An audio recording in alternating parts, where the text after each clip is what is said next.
Name the nawab of Bengal who was defeated by lord Clive in the battle of Plassey.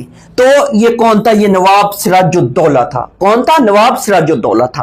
अब जरा बात करते हैं बैटल ऑफ प्लासी की। बैटल ऑफ प्लासी की, जब बैटल ऑफ प्लासी की बात करते हैं तो क्वेश्चन ये बनता है ये कब हुई? ये 23 जून 1757 को हुई। जंगे प्लासी कब हुई?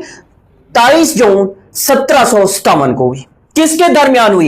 एक सिराजुद्दौला था इस साइड पे, और इस साइड पे कौन था? इस साइड पे लॉर्ड क्लाइव था। इस साइड पे क्या था? लॉर्ड क्लाइव था। अब क्वेश्चन ये बनता है जंगे प्लासी क्यों हुई? वजह क्या बनी? वजह बनी थी ब्लैक होल ट्रेजेडी या ब्लैक होल इंसिडेंट जो था वो इसकी वजह बनती है। ये ब्लैक होल कब हुआ था? ये 20 जून 1756 को हुआ था।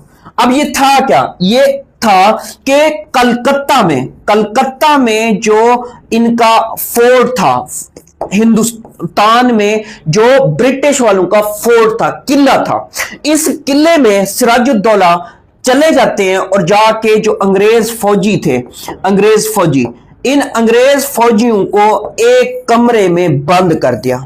जब एक कमरे में बंद कर दिया तो फिर उसके बाद क्या हुआ? उसके बाद ये हुआ कि फौजी जो है वो दम घुटने की वजह से क्या हो गए? वो मर गए। और जब वो मर गए तो फिर आगे चल के यही ब्लैक होल जो इंसिडेंट था ये वजह बनता है बैटल ऑफ प्लासी की। तो बैटल ऑफ प्लासी किसके दरमियान हुई? नवाब सिराजुद्दौला और लॉर्ड क्लाइव के दरमियान हुई। अब यहां पे याद रखिएगा नवाब सिराजुद्दौला के साथ गद्दारी करता है। कौन गद्दारी करता है? मीर जाफर जो है वो क्या करता है? वो सिराजुद्दौला के साथ गद्दारी करता है और इस तरीके से सिराजुद्दौला जो है वो हार जाता है और लॉर्ड क्लाइव जो है ये जीत जाते हैं।